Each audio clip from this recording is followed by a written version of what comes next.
Not long ago, Mark Stein put out a tweet saying NBA teams would be notified this week that they must certify and submit the precise height and age for every player within the first week of training camp. You guys may have seen my last video I made on the subject. Well, let's just say that some of the people I discussed in the video, their heights have actually been changed. And of course, naturally, there are some people who weren't in the video who did have their heights changed too. Actually, a lot of guys. And as you may know, some are way more surprising than others. But before we go any further, guys, be sure to subscribe and turn on post notifications. You will not want to miss another GETLIKECOOP video. And that's facts. Also, guys, be sure to follow my IG handle, GETLIKECOOP. We're going hard on the NBA season. You won't want to miss a post. You guys know from my videos, I like to go fact hunting. I like to really find the truth. Let's just say I found a lot of it. I found a really solid article on ESPN that dates all the way back to 2011. It talks about height and how players have been lying about height for some time, but surely we all knew this. The person who wrote the article said that they asked around for some infamous height liars, and one name that came up often was Kevin Durant. The article states that Kevin Durant is a truth teller in a liar's world, because basically everybody's lying about their height. The article says that Durant is really barefoot 6'9", but how are fans supposed to believe KD when he dwarfs a 6'9" guy who is 6'6" in real life? I'm not going to lie, I have been fooled by Kevin Durant's height too, because I mean that's actually facts. Kevin Durant seems so much taller than he actually is because everybody else has been inflating their heights. His monstrous wingspan doesn't help. But everybody has known KD is a freak of nature. We're going to touch back on Kevin Durant's height in just a second. What I really want to talk about is, why is there not more of an emphasis on standing reach? I think standing reach has a more than solid argument for being more important than height. I would argue that's part of the reason that Draymond Green has been so effective guarding bigger players and just an all-around menace on defense, period. This article from 2011 also had an all-height liars team. It's somewhat of a throwback, but I'm interested in knowing if any of the names surprise you. Zion Williamson officially measured in at 6'6". This puts to sleep a lot of the people who were guessing about his height and unsure about it, period. Zion Williamson's height has fluctuated over the past couple of years, and there have been people who thought he had a growth spurt.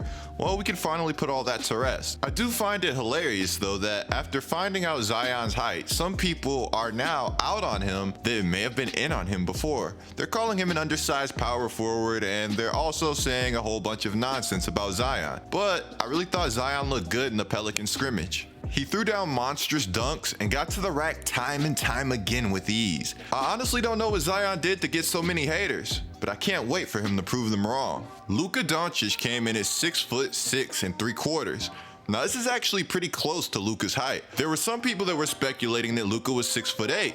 That just wasn't true. If it was, it may have been fun, but it brings to question, do us NBA fans tend to overvalue the actual height listed? Just think for a second. Kristaps Porzingis actually measured in at 7'3".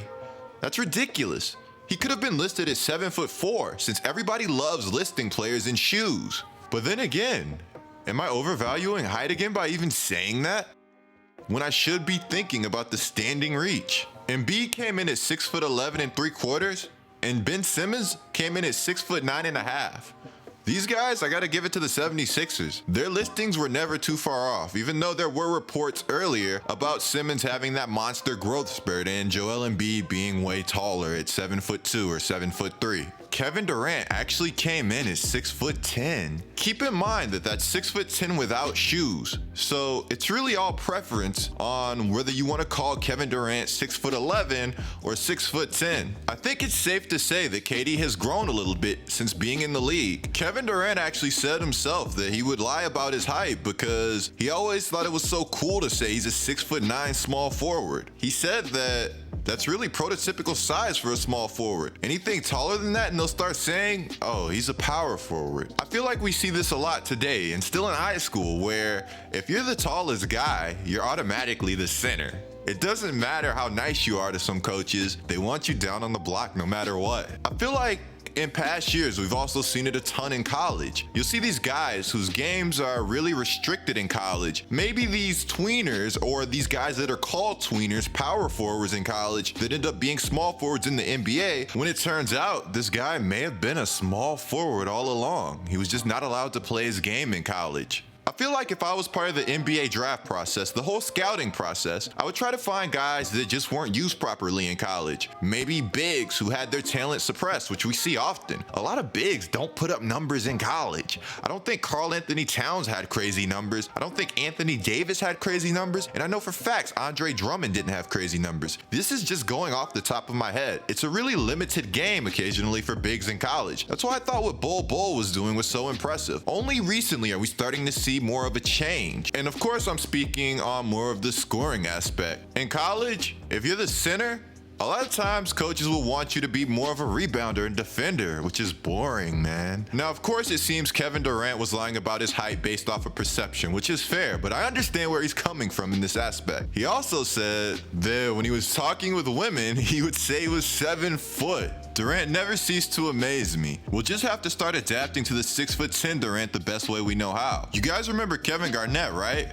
His height was everywhere. Some people thought he was a legit 7-footer. Some people thought he was 7'1". He was just another guy that didn't want people trying to make him play center. Oh yeah, and I actually found a confession from Kevin Durant earlier. He claims to be 6'10"3/4", which would actually really make him closer to 7 foot with shoes. Do what you will with that knowledge. Now be sure to click the video on the screen right now, guys. It'll take you to my latest video. It'll take you to D'Lo and Stephen Curry trading threes at practice. You don't want to miss it. I'm GETLIKECOOP. Hope y'all enjoyed the video, man, and I'm out.